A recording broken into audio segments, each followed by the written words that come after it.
McIntyre's old place right here. Oh, I came here about 1984, I think. Maybe later than that. A long time ago. He had mountain lions in cages out there. Never will forget, with just a piece of plywood on top and a piece of cinder block right there. They just don't make them like that anymore. Did what he loved to do. That's what matters. I just went through Sanderson. Sanderson is where FM Galvan. I did a little video on him back many years ago. I didn't video him, but I got to go in and talk to him, and I took some copies of his pictures of lions that he had caught and everything. He trapped lions, and he also had hounds. He loved the hounds, but he was dying of cancer, and it wasn't too long after that he went ahead and passed away.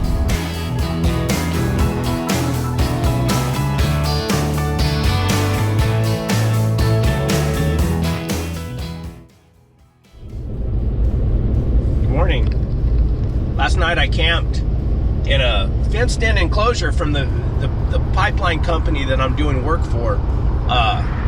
Gave me the keys, and it was like 30 acres, and it's chain link fenced in. So I just camped there last night. I hate staying in motel rooms. I mean, I really, really do. And so night before last, I stayed in a friend of a friend's, or a new friend, his camper, which was really nice. And then I worked all day yesterday, and then last night I just camped out there, threw my sleeping bag out on the ground and slept right there. It was good. I had lights behind me, which kind of, I didn't like that. And then the highway, there's a lot of traffic on the highway. I wasn't right on the highway, but I was fairly close, and I could hear all the cars going by. But other than that, I slept good. I want to get a camper. I think that would be a good deal, because I like the freedom you have by just, I pulled out my chair, pulled out my table, made something to drink or something to eat, made my coffee to drink this morning. Never really feel like I need anything, The biggest problem was I didn't throw a tarp up, and they get a pretty heavy dew here. So I got just a half a day's work today, and then it's hunting down south, as far south as you can go in Texas. So it should be interesting. All right. It's a good day. That afternoon, I finished my work, and I drove south and west to meet Cody King and Ruben Lossman. We sat down and talked to Ruben. We looked at his dogs, and we got a good interview. You can listen to the podcast on W Supplies podcast, and then also you can watch the video on my channel here. I'll put a link in the description, and maybe at the end of the video we'll see. That evening, I camped right there at Ruben's house, and the next morning we left and drove, I think it was north. I don't know, I just plugged it into my phone. I drove and met Cody that evening to go hunt.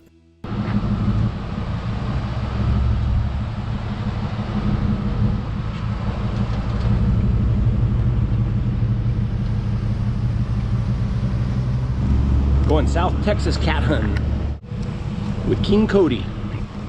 What do you want me to say? Where are we going? What are we going to do? We're going to go to the ranch. Is this guy going with us? Yeah! Oh, man. We're going to go to the ranch. We'll pull up to camp, leave your truck. We'll collar up the dogs, all that good stuff. And then start roading, see if we can catch them. What, do they got big old just roads all over the place? Yeah, the place we're going, there's 7,000 acres. There's no deer hunters on it. The roads are kind of grown up, but So do they have the pastures divided up? I mean, so it's a 20,000. yeah, it's a big 20,000 acre ranch, but part of it they don't lease out. And they got a fence to divide it up. Yeah. Well, this little piece across the road. What's that? This little piece is across the road. That's where he works. Chris is a friend of mine, Brett Vaughn. Brett Vaughn. Nice to meet you. Sir. And your name? Levi Garza. Levi. Anyway, cool. The weather's good. It's real dry. It's real, Yeah. I mean, it's bad dry. And it's hard to catch a bobcat when it's this dry. But we should have, we've been having good moistures in the morning. So in the morning should be good. But we ought to try to run something tonight anyway. Okay. See how it goes. Yeah. Then we'll just camp out and we'll wake up about 4:30, 5 o'clock, start hunting again. Sounds good. Let's hit the road. I got a flashlight. I can make. New York City. We do have some big, like bright flood spotlights. If we do tree one, We're gonna tree one. it's real bad dry. And they've got a lot of cows in here. They got it eaten down pretty bad. Sometimes they get off the road and they'll start one, or but in general, you're gonna catch a cat you're gonna start a cat that's crossed this road somewhere. That crossed it. With the younger dogs, you don't have to worry about any trash or anything. Yeah, but you know the older dogs are all pretty broke. That'll tattletale on them. They'll come running back to the truck if it's not right. And I don't burn them too much. You know, just enough to make them stop. Sure. And you know they've had 15 or 20 cats on them, then I'll get pretty rough with them because they should know better by then. Yeah. And What do you? How many cats do you think it takes to get what you would call a finished cat dog? in my opinion, when you start a pup, it takes 10 cats before he even knows what he's doing. Before Before he got a good idea of what we need to be doing. How late in the morning do you think a guy can hunt in this country? You know, a lot of that just depends on conditions and time of year. Tomorrow morning we'll probably hunt till 9 o'clock, and then it'll be too hot. Get too hot. Because I noticed it was like 87 degrees today. Yeah. My general rule of thumb is 80 degrees. I don't hunt them. That's when you quit. If it's more than 80 degrees, I won't hunt them. Because these cats are, you know, apart from trailing them and getting them jumped, these cats, you know, you may run them an hour. And that's pretty rough in hot weather. High-tech hunter right here, man. Yeah. I'd mount one of those between my mules here. You mount them on your saddle horn. That's what I'm going to do. I'm going to invent a tie down to fit on your saddle horn. You can have one in between your legs while you're riding around. A little bit more grass here in these bottoms. There's some thick old brush. Yeah, the cats can run pretty good in it. This is called, I'll show it to you tomorrow, but that's called white brush. And it's more in the bottoms in this country, but it's a real thick, dense brush that don't have no thorns on it. And bobcats, They can move right through it. They like it. And generally, a lot of times they'll run to a little white brush thicket and they'll stay in that thicket. Or squat down in it. They squat a lot. You can even see on this thing. You can see that thicket.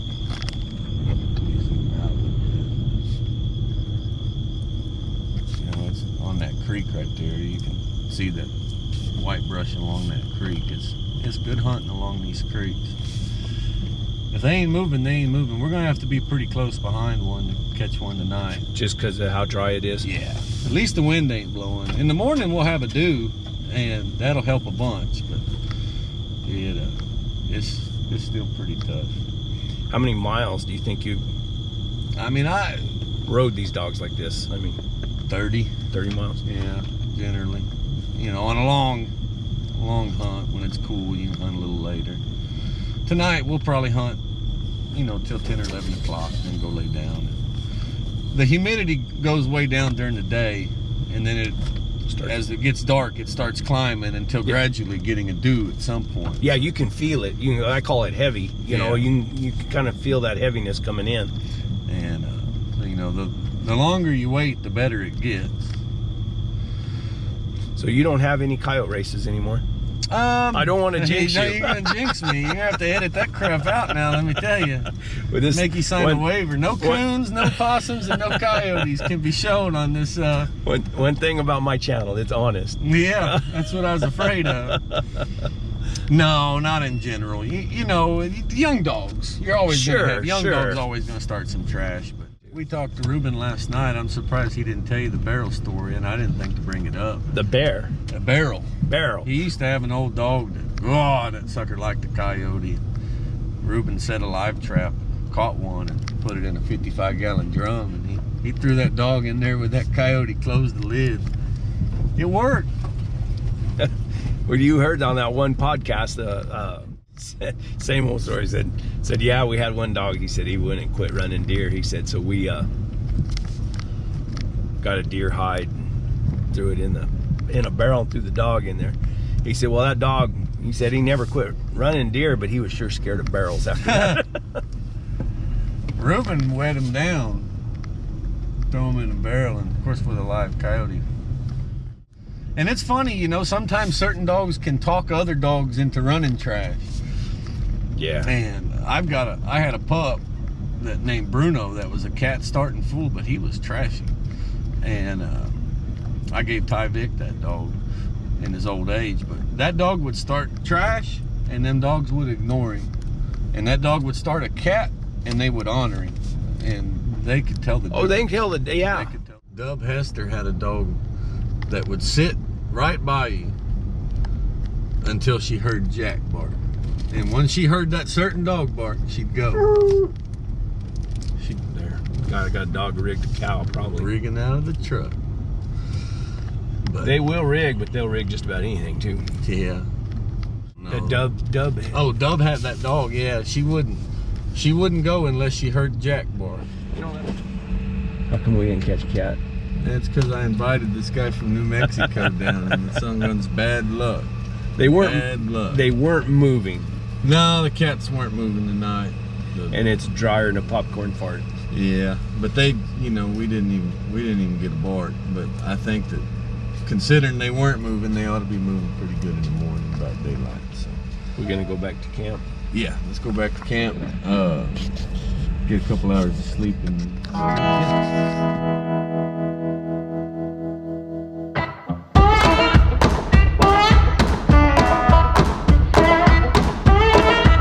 Hold on. They got big snakes down here in Texas. And this is a snake bite or scars from a snake bite that Chris had. And this is one of the snakes that he had killed down there.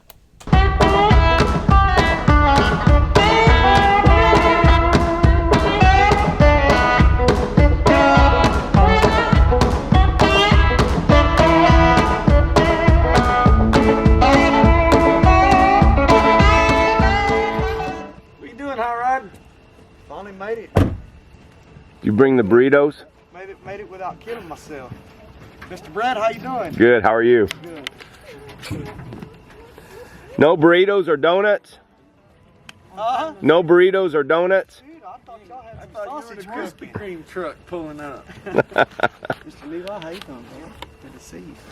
Mr. Brad, good to see you, sir. How's it going? Pretty good.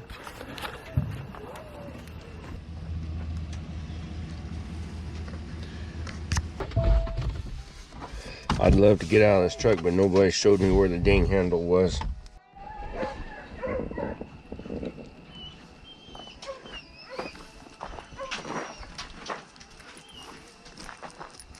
There's a smelling right here on this cactus.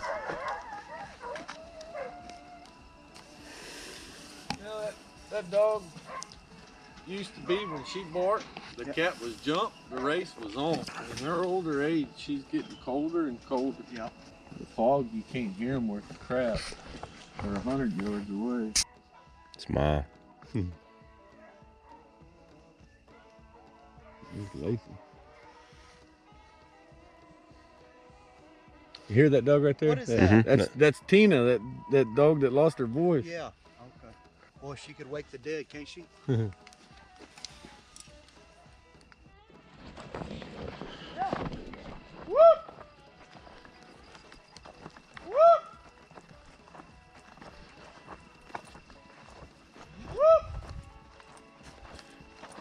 You think they were backwards on it, Cody? Does that happen often when y'all are running Bobcats, or? Usually the dogs will sort it out on their own. Especially when it's dry like But this. sometimes when it's real dry like this, it'll make them do it a little more. One dog barking because another dog's barking. Oh, cheerleader, I call it.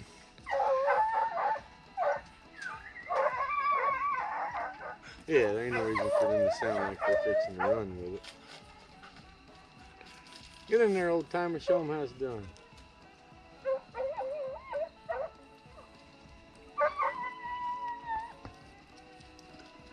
One thing's for sure, if we weren't going the wrong way, We are now. They're fixing to jump that cat.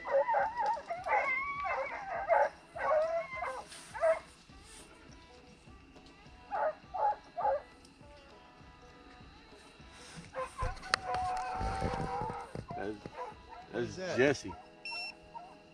What is that turkey mouth? Jesse. Jesse? That's Sandy there.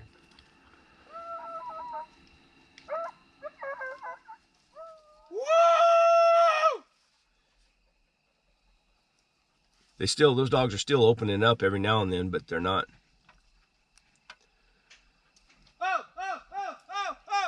They're not, I guess what you'd say, moving it, I guess, huh? Yeah, not moving it fast enough. Did you get them back? Oh, they're coming.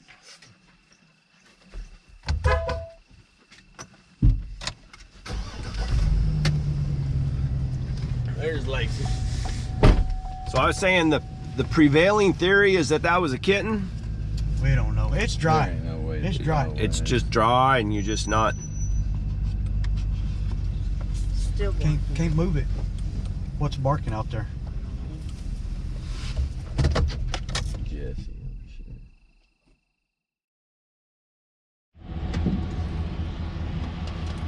What we need is a few more dogs in there is what we need. If we had a couple more, we'd catch something. At least the beast. Like clowns in a car, man.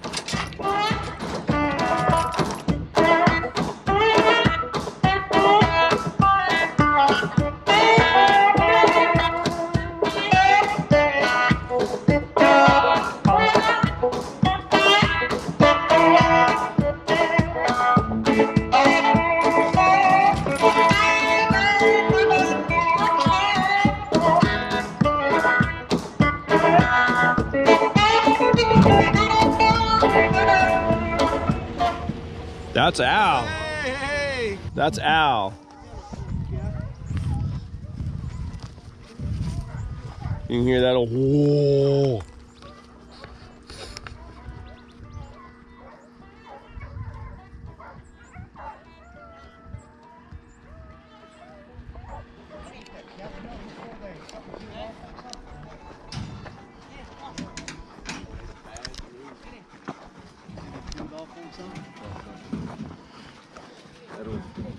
What do you think happened? Hey, What do you think happened? Oh, I don't know. Off on something. you know, may have it. Absolutely. No, I know Dan. When I heard We Dan talked start about going, That's what I whoa, heard after whoa. that lose. Yeah. That's what I heard. Now I think he was with them for a long time. He was. and was with them and the whole time. he was But they made participating. that bad lose. And then while they were being quiet and looking, Something picked up on that's when he something started barking. Woo, you know, and And then that's when I looked at you and I said, "Where's your good dogs at?" yeah. This is the story, the future story. We traded dogs. He's got Dan the Man, which is a Jazz Booger pup. He's out of my old dog Booger. Sent him to Utah, sold him in Utah. He didn't work out for that guy. So I went and got him. So now Cody's gonna use him and help me evaluate him. We hunted him this morning, and hell, he went with those dogs. I thought he did pretty good. Might have helped a little bit here and there. Yeah, I mean, I was, to be honest with you, I was amazed that dog could make it through the brush. I didn't And think the he'd go. cactus, My yeah. other dogs didn't go. My other dogs sat and said, "No, Yeah, we're not going to do nothing." Al went a little bit, but he would come back. He'd go out and then he'd come back. He didn't. And of course, they trashed a little bit on us, which It I happens. thought would happen. That's life. But I also got, I'm taking one of his dogs, which is a half running walker and a half blue tick pot licker from a guy up in Colorado. That's correct. The blue tick came from Scott Young with Rocky Mountain Blue Tick, and the running walker is a line of running dogs that Joe Bob James and Robbie Hertz and some pretty popular hunters have used, and he's bred right. We'll see how he does. So his daddy's full brothers that sold for a lot of money? Yeah. His dad's brother and his dad's uncle. They were both made good dogs. Both made real good dogs, and they. My goal is 3/4 running walker, 1/4 blue tick.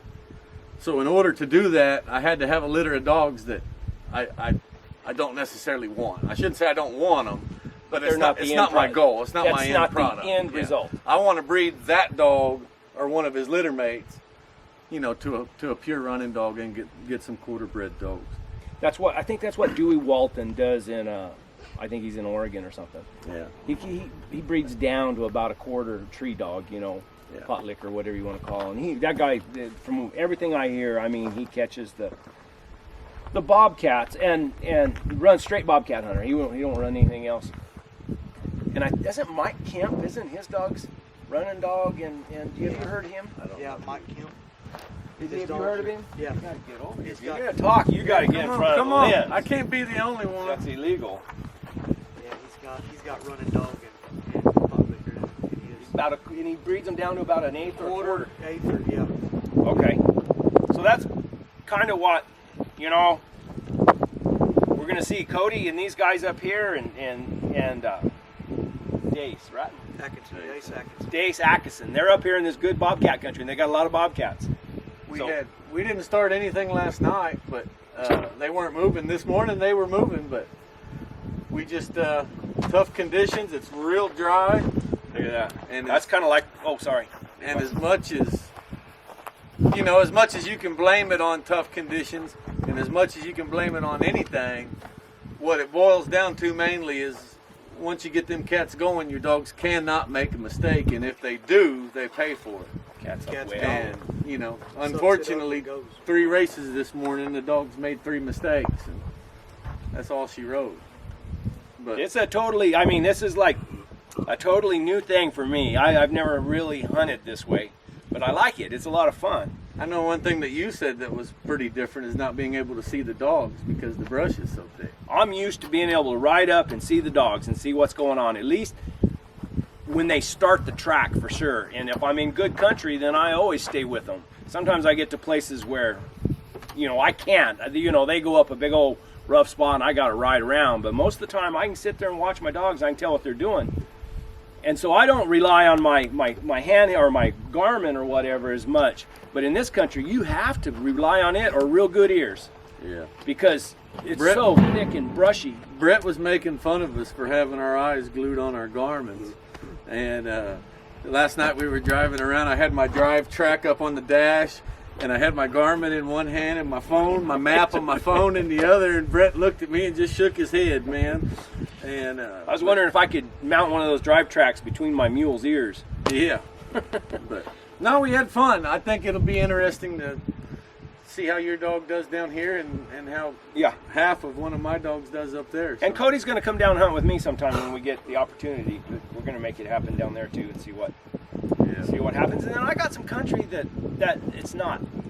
It's got places that's similar to this. Yeah. And I've caught a bobcat or two in out there, so I'm going to go and try to hunt some of that the way you guys hunt here. When I don't have. Yeah, it'd be cool, and you come back, maybe we'll have a little better conditions, and conditions be a little bit more forgivable. Rain and cool weather.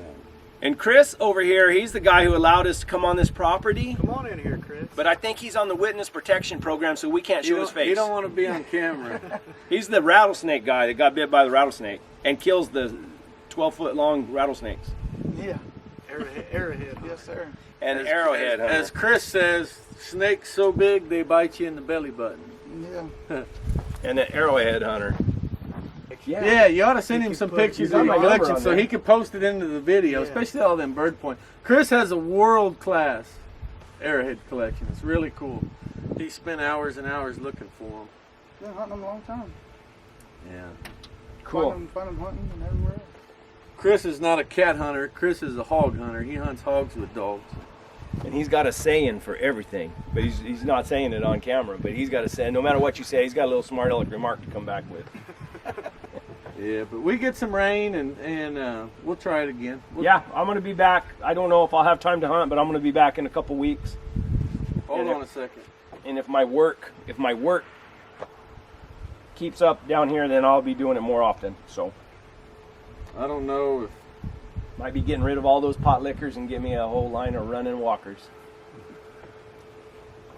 I don't know if this is show, but just so everybody knows, my dogs can catch a bobcat.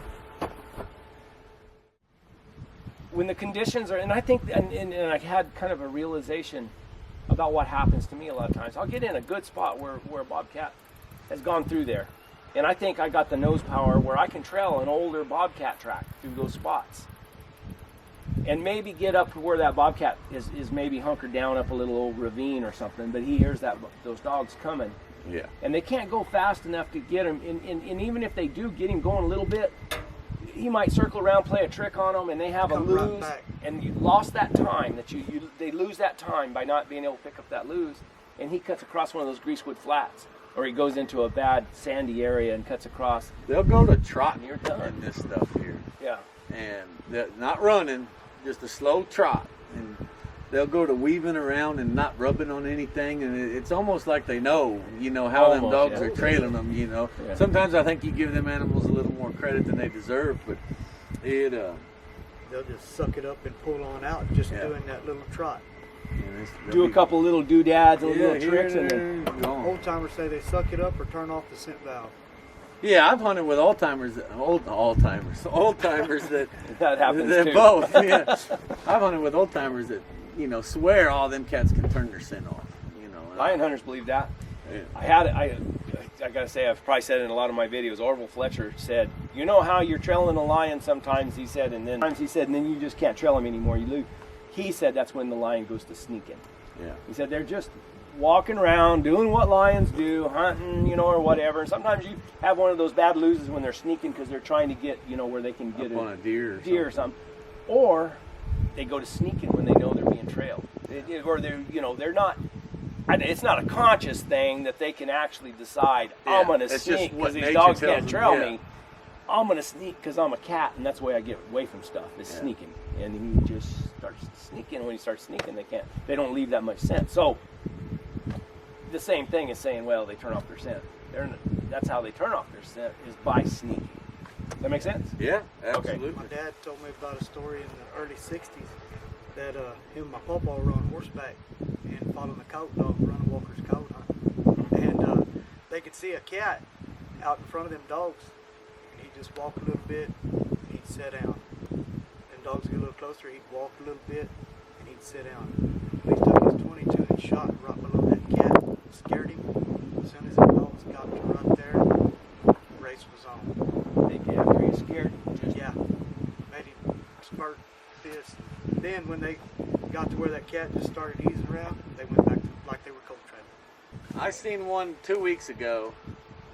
A cat squatted in some prickly pear, and that Lacey dog of mine was looking for him.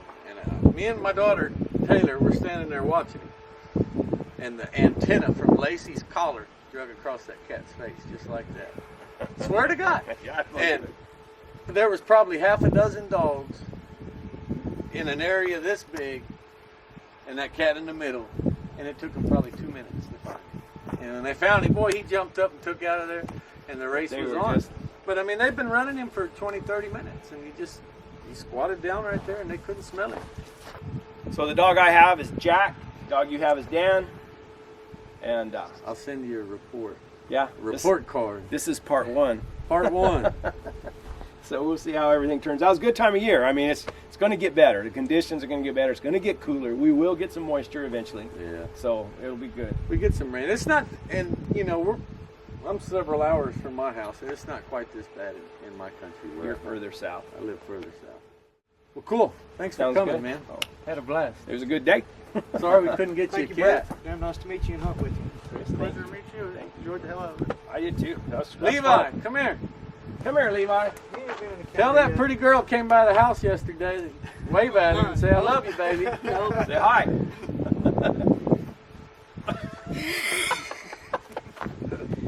He's beat red. I know she was looking at you. She was looking for you. Said y'all been sneaking off doing some kissing. Ooh, stay away from those You gotta get her women. name and send her All this they would video. do is get in the way of stuff. That's right. Let's Guys, go home, boys. Yes, time to go.